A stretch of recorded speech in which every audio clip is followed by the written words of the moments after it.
এই ভিডিওতে আমি আপনাদের সাথে HTML কিভাবে লিখতে হয় এবং এটার ফরম্যাট সেটা নিয়ে ডিসকাস করব।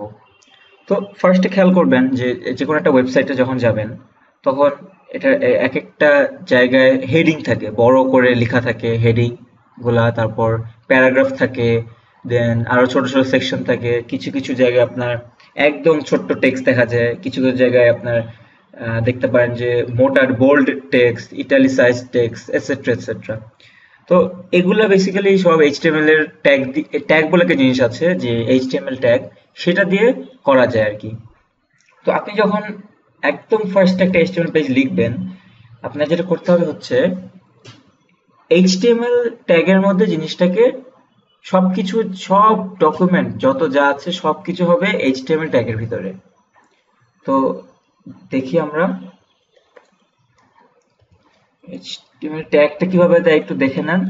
এই এইচটিএমএল, এটা হচ্ছে আমার ওপেনিং ট্যাগ, এবং আপনি যখন একটা ট্যাগ ওপেন করবেন তখন সেটাতে আপনাকে ক্লোজও করতে হবে। সো ক্লোজ করার জন্য আপনি জাস্ট সিমিলারলি তার সামনে একটা ফরওয়ার্ড স্ল্যাশ দিবেন, ব্যাকওয়ার্ড স্ল্যাশ দিবেন, দেন আপনার এই যে, সো এই হচ্ছে এইচটিএমএল ট্যাগ, ওপেনিং ট্যাগ, আর হচ্ছে ক্লোজিং ট্যাগ।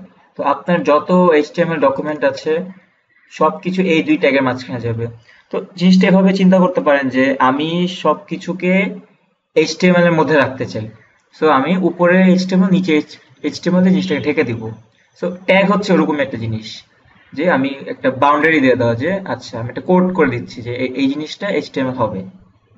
তো যখন আমি এইচটিএমএল ট্যাগ লেখা শেষ আমার, এখন এরপর আছে আপনার দুইটা main tag, which is the first one is head, sorry, head দিয়ে আপনি এটাকেও আপনাকে ইয়ে করতে হবে, ক্লোজ করতে হবে। হেড দিলেন, এরপর আরেকটা হচ্ছে আপনার বডি। দেখেন আমি কিন্তু হেড আলাদা এবং এই যে হেড আলাদা করা এবং বডি আলাদা করা। সো তার মানে হচ্ছে আপনি একটা এইচটিএমএল আবার দুইটাই আপনার এইচটিএমএল এর ভিতরে, তার মানে এটা এটা বোঝায় যে এইচটিএমএল দিয়ে আমি জিনিসটাকে বাউন্ড করে দিয়েছি, এবং এদের ভিতরে আরো দুইটা ট্যাগ আছে, which are head tag and body tag. তো হেড ট্যাগের মধ্যে ইউজুয়ালি আমরা স্টাইলিং এর সিনট্যাক্সটা লিখে থাকি, সিএসএস লিখে থাকি, তারপর আপনার ওয়েব পেজের যে নাম হবে সেটা আমরা দিয়ে থাকি, উইচ ইজ টাইটেল ট্যাগ দিয়ে। তো সেগুলো নিয়ে আমরা আরো পরে ডিসকাস করব। তো এখানে আমি আপনাদের দেখাতে চাই যে বিভিন্ন এইচটিএমএল ট্যাগ। তো দেখেন আপনি যখন এইচটিএমএল পেজের মধ্যে যা যা লিখবেন সব যাবে হচ্ছে এই বডি ট্যাগের ভিতরে। এখানে যে বডি ট্যাগটা দেখছেন, মানে হচ্ছে আমার ওয়েবসাইটের বডিটা কিরকম হবে সেটা আপনার সব লিখবেন হচ্ছে এই বডি ট্যাগের ভিতরে। তো এইচটিএমএল সিনট্যাক্স খুব সিম্পল। আপনি যদি হেডার দিতে চান, একটা টাইটেল বড় করে একটা ওয়েবসাইটের টাইটেল দিতে চান, মনে করেন লিখবেন যে this is my page, so এটাকে আপনি হেডার ট্যাগে দিতে পারেন। তারপর মনে করেন প্যারাগ্রাফ লিখতে চান একটা, সেটার জন্য প্যারাগ্রাফ ট্যাগ আছে। আপনি দেন আমরা আরো ট্যাগ নিয়ে ডিসকাস করব সামনে। তো ট্যাগ গুলো মনে রাখা খুব ইজি, বিকজ আপনি জিনিসটাকে হয়তো সামনে যাওয়ার পর গেস করে নিতে পারবেন যে আচ্ছা এইটার জন্য আমার এই ট্যাগ দরকার। তো দেখেন আমরা একটা ট্যাগ লিখি ফার্স্টে, which is the header tag, মানে আমি হেডিং দিতে চাই একটা। তো সিমিলারলি ওপেনিং থাকবে, ক্লোজিং থাকবে। তো h1, this is my heading। তো সিমিলারলি আপনি এটাকে ক্লোজ করে দিতে হবে, দিলেন। এরপর আমি মনে করেন একটা প্যারাগ্রাফ ট্যাগের জন্য আপনার পি ট্যাগ আছে, দেন আপনি এখানে মনে করেন দিলেন যে this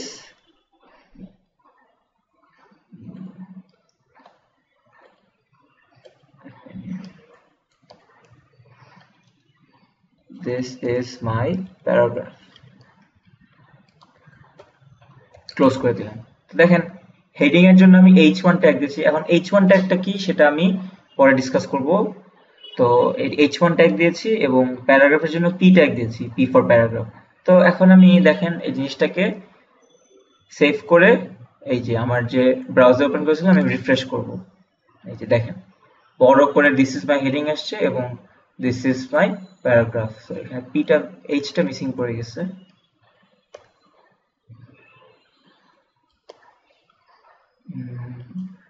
সেম থিং ব্যাপারটা সেটা।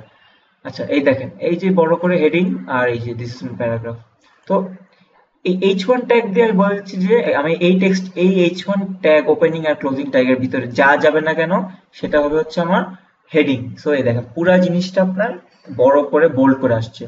আর এই যে তারপর আমি এরপর আসছে পি ট্যাগের ভিতরে যাই লিখবেন না কেন সেটা আপনার প্যারাগ্রাফ হিসাবে আসবে। এখন আমরা যত আরো সামনে আগাবো তত আরো জিনিসটা আপনাদের কাছে ক্লিয়ার হবে। তো দেখেন যেটা সবচেয়ে ইম্পর্টেন্ট জিনিস সেটা হচ্ছে আপনি যখন একটা ট্যাগ ওপেন করবেন সেটাকে আপনাকে ক্লোজ করতে হবে, আদারওয়াইজ কিন্তু সেটা পরে গিয়ে আপনার প্রবলেম ক্রিয়েট করবে। তো আপনি যখনই একটা HTML ট্যাগ ওপেন করবেন তো সেটার ভিতরে যে কন্টেন্টই লিখেন না কেন লেখা শেষ করার পর ইউ শুড ক্লোজ ইট। এই যে ক্লোজ করবো আমরা এই যে এরকম ব্যাকস্ল্যাশ দিয়ে, তবে যেখানেও ব্যাকস্ল্যাশ দিয়ে আমি প্যারাগ্রাফ ওপেন করে প্যারাগ্রাফ ক্লোজ করেছি। সিমিলারলি এই সব গিয়েছে আপনার বডি ট্যাগের ভিতরে, বডি ট্যাগ ক্লোজ, এবং এই পুরা জিনিসটা আপনার HTML ট্যাগের ভিতরে। তো মানে জিনিসটা আর সিম্পলিফাইড করে বলি, এই HTML ডকুমেন্টের ভিতরে আপনার দুইটা পার্ট আছে, একটা হচ্ছে হেড, একটা হচ্ছে বডি। তো হেডে আমরা এখনো কিছু লিখিনি, তো বডিতে লিখেছি হচ্ছে যে হেডিং, H1 ট্যাগ দিয়ে হেডিং দিয়েছি this is my heading, and P tag দিয়ে প্যারাগ্রাফ দিয়েছি দিস ইজ মাই প্যারাগ্রাফ। এরকম আপনি চাইলে আরো কন্টেন্ট অ্যাড করতে পারেন। তো বেসিক্যালি এভাবে HTML পেজ আপনার লিখে। তো I hope you liked it, এবং প্লিজ আরো ডিটেলস আমার সামনে ডিসকাস করবো, so stay tuned. Thank you.